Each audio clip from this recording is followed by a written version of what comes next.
Hola amigos, ¿cómo están? Bienvenidos a su espacio, Coronalibros Time. Hoy es miércoles de Paul Auster y John Maxwell Coetzee. Miércoles de cartas entre estos dos intelectuales fantásticos. Y para los que no vieron el relato anterior, bueno, no el relato, en realidad son cartas, es un epistolario.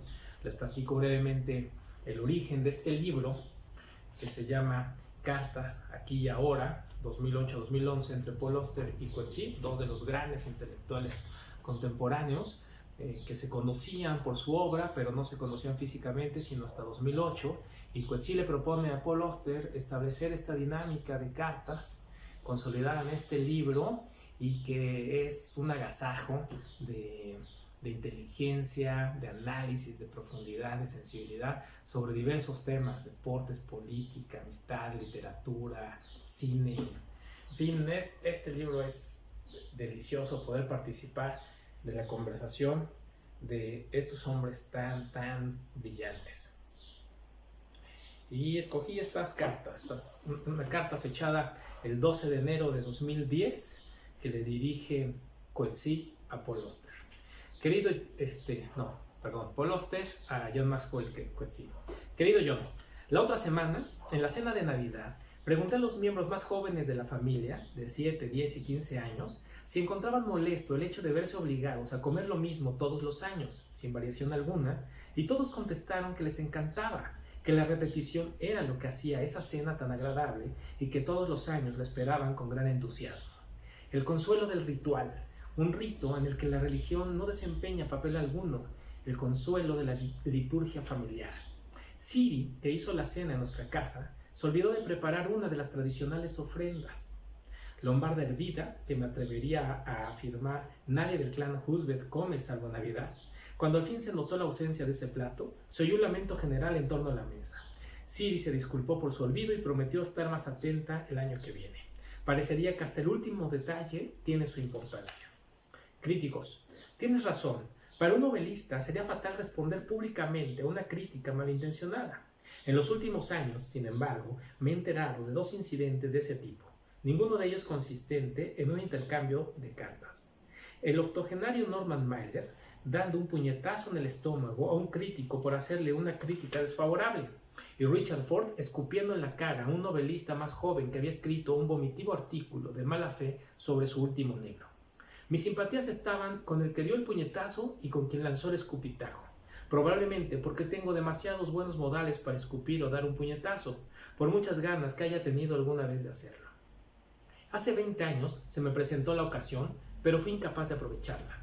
Un crítico literario de Los Angeles Times, que previamente había trabajado como crítico teatral en el New York Times, escribió una reseña sumamente hostil del Palacio de la Luna. No simplemente una recensión negativa, sino una total y absoluta agresión. Más o menos un año después, el director de la sección de opinión del New York Times me encargó que escribiera un relato de Navidad, mi único encargo, mi único relato breve, que evolucionó y unos años después se convirtió en el film Smoke. Fue la primera obra de ficción que publicó el Times, sin contar, por supuesto, las noticias erróneas que han publicado. Y el director estaba orgulloso de sí mismo por habérsele ocurrido la idea, complacido por los resultados y los comentarios favorables de los lectores, de manera que me invitó a almorzar como forma de agradecer mis esfuerzos. Fuimos a un restaurante próximo al edificio del Times, un local frecuentado por empleados del periódico, y cuando acabamos de almorzar y nos disponíamos a marcharnos, vio al crítico de Los Angeles Times, su antiguo colega de Nueva York. «Mira», me dijo, «ahí está X, vamos a acercarnos a saludarlo». No tuve tiempo de advertirle que X había escrito una desagradable crítica de mi novela y que no tenía deseo alguno de conocerlo. Cuando el director de la sección de opinión le anunció mi nombre, vi que a X se le ponía la cara blanca, vi miedo en sus ojos. Tenía el aspecto de quien espera un puñetazo, y confieso que por un instante estuve tentado de complacerlo. Pero solo por un momento. Me pareció mucho mejor hacer como si no tuviese idea de quién era, jamás hubiese escuchado su nombre, nunca hubiera leído la crítica, y por tanto le estreché cortésmente la mano y le dije que me alegraba conocerlo. Pareció a la vez asombrado y aliviado. No iba a recibir un puñetazo después de todo, y en esos breves momentos tuve una extraña sensación de poder que nunca había sentido antes ni he sentido después. Sabiendo que tenía control absoluto sobre el destino de aquel hombre que estaba enteramente en mis manos, Me había comportado estupendamente, pensé, y salí del restaurante regordeándome en mi victoria moral. Bueno, pues ahora no estoy tan seguro de que hiciera lo más conveniente. Pasaron años, muchos, y finalmente X volvió al New York Times para hacer alguna que otra crítica de libros. Como mencionaba en mi última carta, he dejado de leer críticas de mi obra. Pero el año pasado, otoño de 2008, abrí mi ejemplar matinal del Times para leerlo mientras desayunaba, y allí, para mi sorpresa, había una crítica de un hombre en la oscuridad firmada por X. Nadie me había advertido de que la crítica iba a publicarse aquel día en concreto, y con el artículo justo delante de mis ojos, mi determinación flanqueó y lo leí a pesar de mí mismo. Otro virulento ataque a cargo del individuo a quien probablemente tendría que haber dado un puñetazo 20 años atrás. Una frase se me ha quedado grabada y nunca se borrará de mi mente.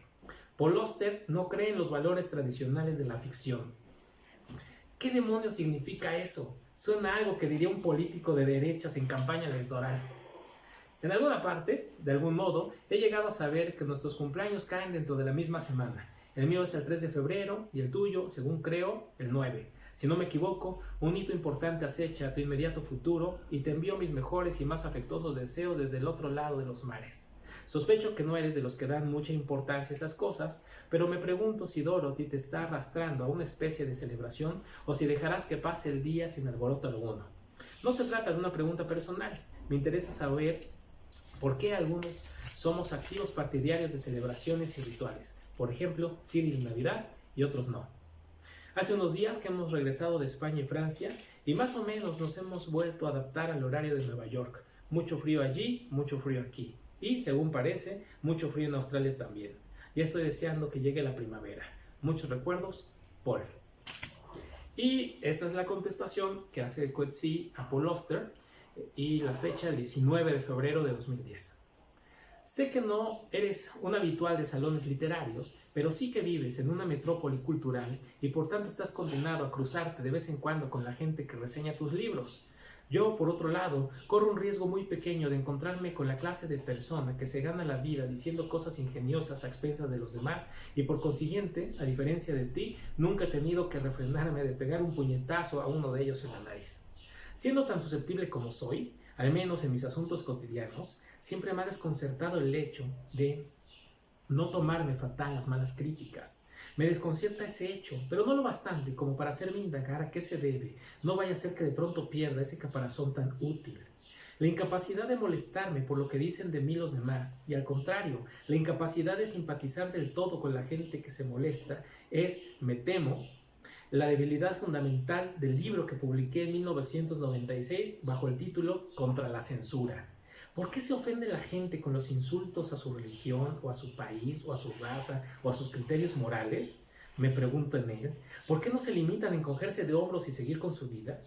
La respuesta que darían muchos de ellos, la mayoría, es porque no puedo, porque está siendo atacada la noción que tengo de mí mismo, porque no ofenderme me dejaría con la sensación de estar siendo humillado.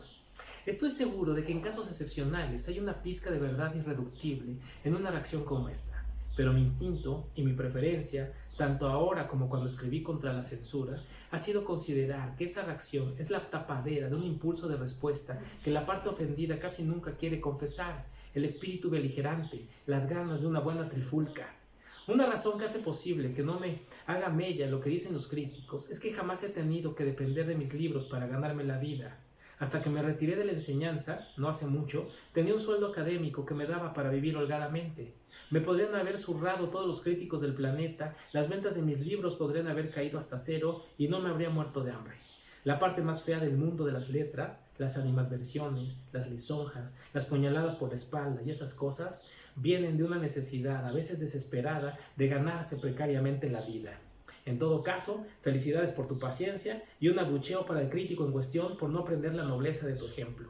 Sí, ya he cumplido 70 años, gracias por tus felicitaciones. Cuando tenga un momento me miraré en el espejo para ver si he entrado en la sexta de las edades shakespearianas o bien, horrible dictu, en la séptima. Rezo porque no sea más que la sexta, la edad del blando pantalón con pantuflas, las espinillas descarnadas y la voz temblorosa, y no la última, el regreso a la infancia, sin dientes y etc. Cordialmente, John. Maravillosos, me encantan estos dos tipos, son fantásticos. Ojalá que a ustedes también les haya gustado.